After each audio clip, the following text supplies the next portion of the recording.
أعوذ بالله السميع العليم من الشيطان الرجيم بسم الله الرحمن الرحيم والجستعففی اور چاہیے کہ بچے رہیں الذین جو لا یجدون نہیں پاتے نکاح حتیٰ یہاں تک کہ یغنیہم اللہ من فضلہ یہاں تک کہ اللہ انہیں اپنے فضل سے غنی کر دے والذین یبتغون الکتاب مما ملکت ایمانکم تمہارے دائیں ہاتھ فکاتبوہم تو تم ان سے مکاتبت کر لو ان علمتم اگر تم جانو فیہم ان میں خیرا بہتری وآتوہم اور تم ان کو دو۔ اب یہ غلام یا لونڈی کے بارے میں یہ جو حکم ہے کہ بعض دفعہ ایسا ہوتا کہ جو غلام ہوتے تھے یا لونڈیاں ہوتی تھیں وہ اپنے مالک سے یہ مطالبہ کرتی تھیں کہ آپ ہم سے یہ کام یا اتنے عرصہ کے لیے وہ خدمت یا وہ معاملہ ہم اس سے زیادہ کرنے کو تیار ہیں، تو بہتر کرنے کو تیار ہیں، کوئی شرط بتائی جاتی تھی اس طرح کرنے کو ہم تیار ہیں، آپ جو اگر چاہتے ہیں اس کے بدلے میں پھر آپ ہمیں آزاد کر دو گے۔ تو یہ وہ مطالبہ کرتے تھے اپنے مالک سے، تو اب یہ مالک کو یہ حکم دیا جا رہا ہے اگر وہ تم سے کوئی ایسا مطالبہ کرنا چاہیں پھر یہ تحریر کر دیا جاتا تھا اس کو، پھر اس پر عمل کرنے کے بعد اس پر جو اگر وہ غلام یا لونڈی اس پر عمل کرتی اپنی اس تحریر تو جو مالک ہوتا تھا ذمہ ہوتا کہ وہ اس کو آزاد کر دیتا۔ اچھا، یہاں پر ایک شرط رکھی گئی ہے، اگر تم چاہتے ہو کہ ان میں خیر کا معاملہ ہے۔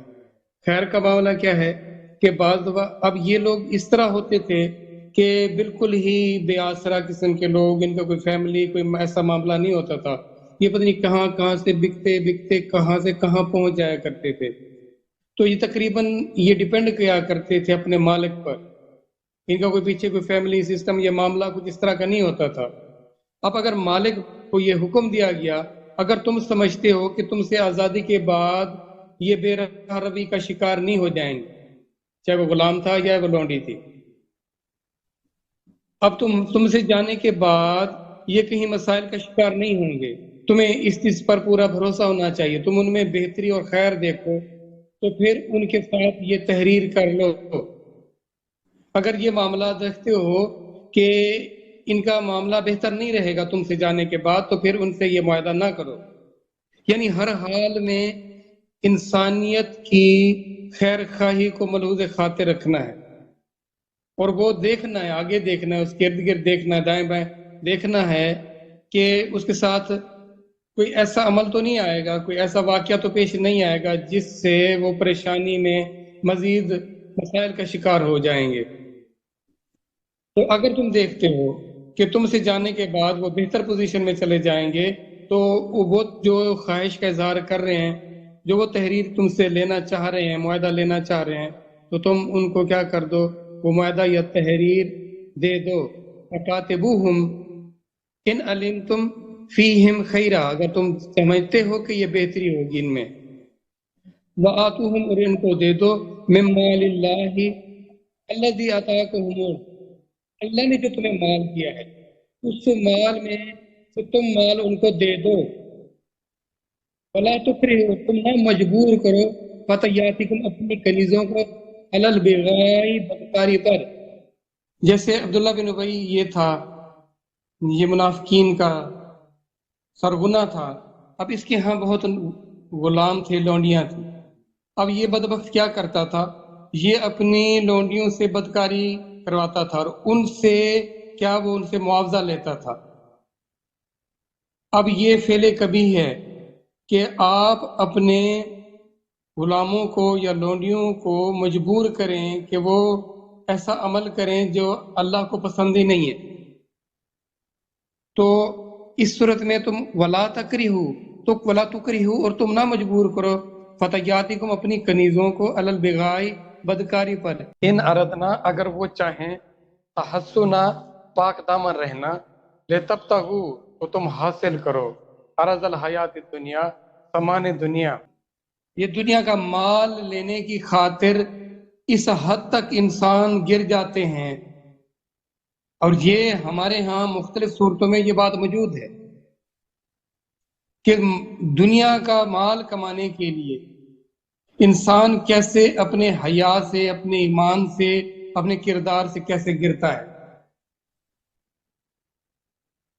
تو یہ ان کو مجبور نہ کرو، وہ پاک دامہ رہنا چاہ رہے ہیں تو تم ان کو مجبور نہ کرو کہ تم دنیا کے اس مال کے حصول کے لیے ان کو مجبور کر دیتے ہو کہ وہ ایسا کام کریں۔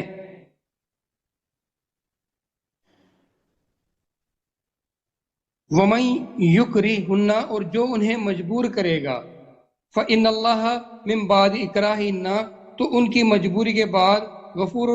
بخشنے والا رحیم نہایت مہربان۔ اب تم ان کو مجبور کر کے یہ فعل کرا رہے ہو تو ان کی مجبوری کے بعد اب وہ بہت مجبور ہیں، تو اللہ ان کے اس گناہ کو، اس مجبوری کی حالت میں جو کیا گیا، اب یہ ہے کہ اللہ غفور بھی ہے اور رحیم بھی ہے، لیکن تمہارا معاملہ جو ان کو مجبور کر رہا ہے تم کسی صورت میں نہیں بچ سکتے۔ تو کسی بھی انسان کو مجبور نہیں کرنا چاہیے کہ وہ گناہوں کی طرف جائے، اللہ کی نافرمانی کی طرف جائے، کسی بھی صورت میں، ہرگز ہرگز نہیں۔ اور یہ جن کو مالک بنایا گیا ہے یہ ان کے ذمہ ہے، یہ یاد رکھیے گا۔ اب دیکھیں پچھلی آیت میں یہ تذکرہ تھا کہ آپ یہ جو بیوہ ہو جائیں یا جو متعلقہ ہو جائیں تو آپ ان کے نکاح کر دو۔ اب یہ کن کو حکم آ رہا ہے؟ جو ان کے مالک بنے ہوئے ہوں گے، اگر وہ ایسا عمل نہیں کریں گے اور اس طرح اگر وہ کسی گناہ کا شکار ہوئے، مجبور ہو گئے، تو یہ ان کے جن کو یہ اختیار تھا وہ ذمہ دار ٹھہرائے جائیں گے۔ اب اس طرح اس حکم کو اس طرح لینے کے بعد میں آپ سب سے ریکویسٹ کر رہا ہوں کہ آپ اپنے بچوں کی اگر وہ اس قابل ہو جاتے ہیں تو ان کے نکاح میں جلدی کرنا، دیر نہ کرنا، اور یہ نہ دیکھنا کہ ابھی یہ اس قابل نہیں ہے، یہ تو اللہ کا فیصلہ ہے نا کہ اللہ اس معاملے میں ان کو غنی کر دیں گے، تو اس عمل میں دیر نہیں ہونا چاہیے۔ اور اللہ کے نبی صلی اللہ علیہ وآلہ وسلم کا فرمان ہے کہ جن کاموں میں جلدی کرنے کا حکم دیا گیا ہے وہ کون کون سے کام ہیں؟ ان میں سے دو کام جو یہ ہیں کہ اگر کوئی جنازہ ہو ایسا ہو جائے تو پھر ان میں دیر نہ کی جائے، اور اگر کوئی نکاح کے قابل ہو جائے تو پھر اس کے نکاح میں دیر نہیں کرنی چاہیے۔